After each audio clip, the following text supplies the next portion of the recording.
Brought to you by V-Guard, co-powered by Sensodyne and Vimal. બોલો ઝુબા કેસરી. હવે આકરી ગરમીનો સામનો કરવા તૈયાર રહેજો. અમદાવાદમાં સવારથી જ તાપમાનનો પારો ઊંચકાયો છે. આવતીકાલથી રાજ્યમાં કાળઝાળ ગરમીની આગાહી કરવામાં આવી છે. આવતીકાલથી કચ્છ, પોરબંદર, ગીર સોમનાથ અને ભાવનગરમાં હીટ વેવની આગાહી છે.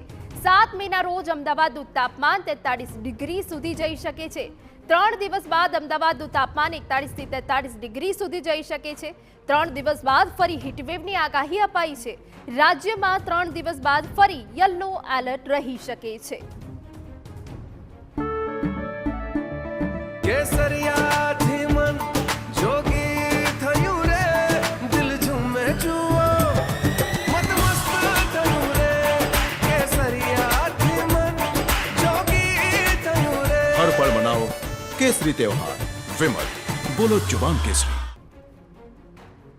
તો જે રીતે આકરી ગરમી હવે આગામી દિવસોમાં પડવાની છે, અમદાવાદમાં સવારથી જ તાપમાનનો પારો ઊંચકાયો છે અને રાજ્યમાં હવે આવતીકાલથી કાળઝાળ ગરમી પડશે, જેથી કરીને લોકોએ હવે સાવચેત રહેવાની જરૂર છે.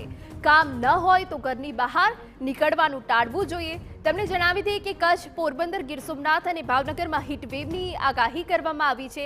7 મેના રોજ અમદાવાદનું તાપમાન 43 ડિગ્રી સુધી જઈ શકે છે. અમદાવાદમાં પહેલાથી જ ગરમી પડી રહી છે અને હવે ગરમીમાં વધારો આવી શકે છે, એટલે કે અમદાવાદ વાસીઓએ ચેતી જવાની જરૂર છે. 3 દિવસ બાદ અમદાવાદનું તાપમાન 41 થી 43 ડિગ્રી સુધી જઈ શકે છે અને 3 દિવસ કચ્છ, પોરબંદર, ગીર સોમનાથમાં હીટવેવની આગાહી આપવામાં આવી છે અને આ સાથે રાજ્યમાં 3 દિવસ બાદ ફરી યલો એલર્ટ જોવા મળશે. તો અમદાવાદમાં જે સવારથી તાપમાનનો પારો ઊંચકાય છે, હવે આવતીકાલથી રાજ્યની કાળઝાળ ગરમીની આગાહી છે અને લોકોએ હવે ચેતી જવાની જરૂર છે. કચ્છ, પોરબંદર, ગીર સોમનાથ અને ભાવનગરમાં હીટવેવની આગાહી આપવામાં આવી છે અને આગામી 2 દિવસમાં અમદાવાદનું તાપમાન 43 ડિગ્રી સુધી જઈ શકે છે, જેથી કરીને અમદાવાદ વાસીઓએ ચેતી જવાની જરૂર છે. હવામાન વિભાગે આગાહી આપી છે કે યલો એલર્ટ આગામી 2 દિવસમાં વર્તાઈ શકે છે અને અમદાવાદમાં પણ તાપમાનનો પારો ઊંચકાઈ શકે છે. 3 દિવસ બાદ અમદાવાદનું તાપમાન 41 થી 43 ડિગ્રી સુધી જઈ શકે છે અને 3 દિવસ બાદ ફરી હીટવેવની આગાહી આપવામાં આવી છે.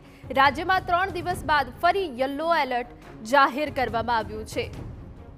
તો આકરી ગરમીનો સામનો કરવા માટે તમામ લોકો તૈયાર રહેજો. આગામી 2 દિવસ હજુ પણ રાજ્યમાં આકરી ગરમી પડશે. હજુ સુધી ઠંડકના કોઈ જ એંધાણ જોવા નથી મળી રહ્યા. જે વચ્ચે વેસ્ટર્ન ડિસ્ટર્બન્સના કારણે કમોસમી વરસાદ પડ્યો હતો, તે બાદથી તાપમાનનો પારો ઊંચકાયો છે.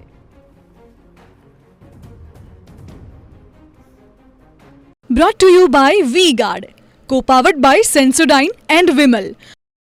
બોલો ઝુબા કેસરી.